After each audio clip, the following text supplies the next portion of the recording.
Hello students, welcome to my YouTube channel.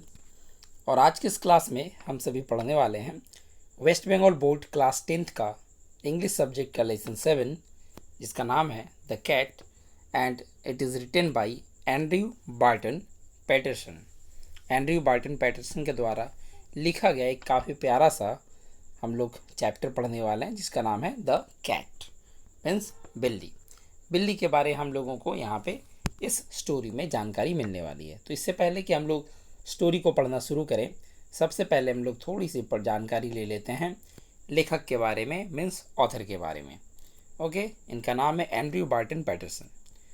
Andrew Barton Patterson, जिनका जन्म हुआ था 1864 में एंड ही डाइड इन 1941। 1864 में इनका जन्म होता है और सन 1941 को इनका देहांत होता है। Was an Australian poet, journalist and author. और ये एक ऑस्ट्रेलियन कवि, पत्रकार और लेखक थे। Who wrote extensively on Australian life, जो कि विशेषकर ऑस्ट्रेलियन जीवन के बारे में काफ़ी लिखते हैं। His notable works include Waltzing Matilda and the man from the Snowy River. और इनके कुछ प्रमुख रचनाएं हैं जिनके अंतर्गत हम लोग पढ़ने वाले हैं। वॉल्जिंग मैटिल्डा है और the man from snowy river, जो कि इनके द्वारा लिखे गए कुछ प्रसिद्ध रचनाएं हैं। ये हम लोगों को जानकारी मिला ऑथर के बारे में, means he belongs to Australia and basically he wrote about the life of Australian people. Okay, Australia के जो लोगों का जीवन है यहाँ वहाँ से ऑस्ट्रेलिया से संबंधित जो लाइफ है उनके बारे में ये बेसिकली ज़्यादा लिखते हैं। अब आते हैं कि इस एक्चुअली जो हम लोग इस चैप्टर में क्या पढ़ने वाले हैं द कैट में। The text describes in minute detail the daily activities of the text describes in minute detail the daily activities of cats.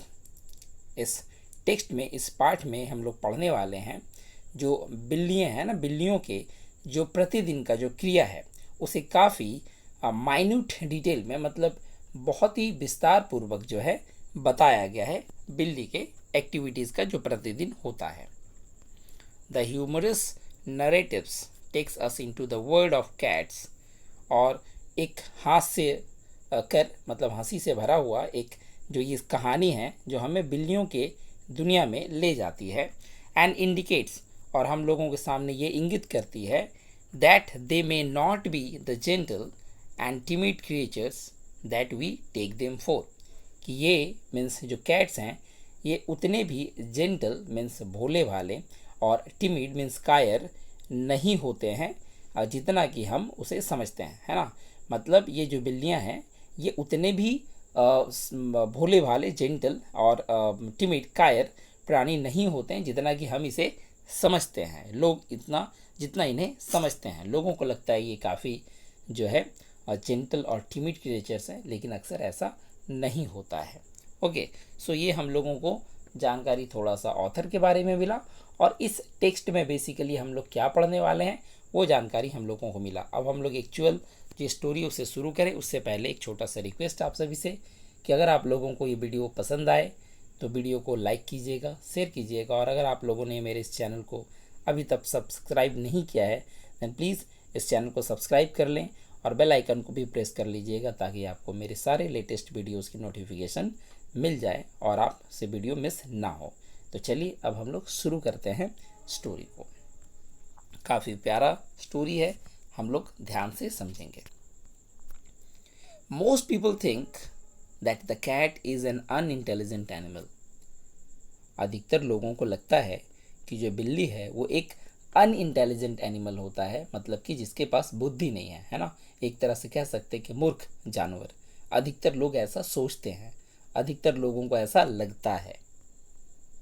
जिसे fond of ease and caring little for anything but mice and milk, और जिसे केवल ease पसंद होता है, ease मतलब आराम, okay, जिसे केवल आराम पसंद होता है, and caring little for anything but mice and milk, और उसे केवल चूहे और दूध से मतलब होता है, ना कि किसी और चीज़ से। मतलब कि बाकी चीज़ों से इनका उतना लगाव नहीं होता है, थोड़ा बहुत होता है, लेकिन जो बेसिकली इनके नीड्स होते हैं वो क्या है, चूहे और मिल्क, ऐसा लोगों को लगता है।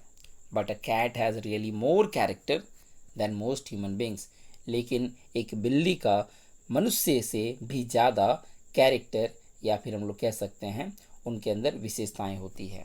And gets a great deal more satisfaction out of life, और एक बिल्ली अपने जीवन से काफ़ी संतुष्ट होता है, उसे अपने जीवन से किसी तरह का कोई शिकायत देखने को नहीं मिलता है हमें, है ना।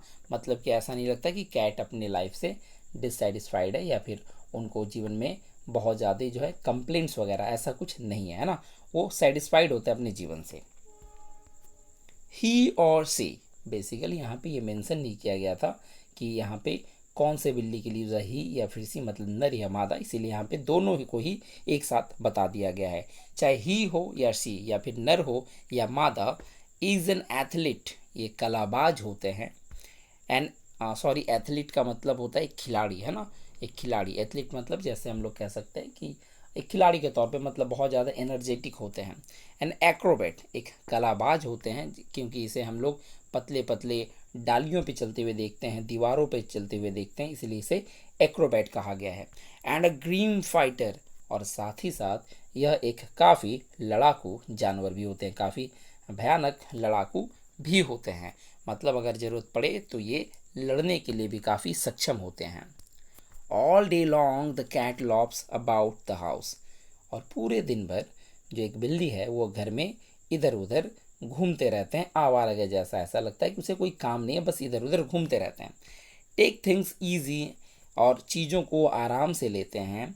And allows himself to be pestered by the attentions of the people in the house, और कहीं ना कहीं अपने आप को वो अलाउ करते हैं, मतलब लोगों को एक तरह से वो परमिट करते हैं, परमिशन देते हैं कि लोग उनको तंग करें, परेशान करें, मतलब कि वो घर में लोगों के आसपास घूमते रहते हैं, उसे इस बात से फ़र्क नहीं पड़ता है कि लोग उसे परेशान करते हैं, तंग करते हैं, तो वो दूर रहे। ऐसा लगता है कहीं ना कहीं बिल्लियों को ये चीज़ें अच्छी लगती है कि लोग उन्हें परेशान करें, और इस वजह से वो अपने आप को इसे ऐसा करने के लिए अलाउ करता है। ठीक है, चाहे करता है या करती है, क्योंकि यहाँ पे दोनों के लिए कहा गया ही या C. Then to pass time away, he sometimes watches a mouse hole for an hour or two, और कभी कभी तो जो ये बिल्लियां हैं ये चूहे के बिल को 1 घंटा या 2 घंटे तक लगातार देखता रहता है, just to keep himself from dying of boredom, और ये केवल शायद इसलिए करता है क्योंकि वो शायद बोर होकर मर ना जाए। मतलब ऐसा लगता है कि बिल्लियों को बोरिंग होना बिल्कुल पसंद नहीं है, और बोर होने से बचने के लिए वो कभी कभी चूहे के जो बिल हैं उन्हें घंटों भर लगातार देखते रहते हैं, 1 घंटा 2 घंटा वो ऐसे ही बिता देते हैं ताकि वो बोर ना हो, उनके पास कुछ ना कुछ काम हो। People get this idea that this sort of things is all that holds life for a cat, और लोगों ने ये सोच लिया कि ये जो बिल्ली है, बिल्लियों का जीवन यही होता है, इतना ही होता है, ऐसा लोगों ने सोच लिया। But watch him as the shades of evening fall, लेकिन एक बिल्ली का जीवन कैसा होता है ये हमें तब देखने को मिलता है जब शाम ढलती है, मतलब जैसे ही शाम ढलता है तब एक बिल्ली का जो रियल कैरेक्टर है वो हमें देखने को मिलती है। You can see the cat as he really is, तब आपको दिखाई देता है, पता चलता है कि बिल्ली एक्चुअल में कैसा होता है, उसका जो रियल कैरेक्टर है वो शाम ढलने के बाद दिखाई देता है। आई होप इस स्टोरी में आप लोगों को सारी चीज़ें अच्छे से समझ में आ गई होगी, क्योंकि हमारा ये यूनिट 1 यहीं पे ख़त्म होता है। इसके बाद हम लोग यूनिट 2 में जो है अगले वीडियो में यूनिट 2 पढ़ने वाले हैं।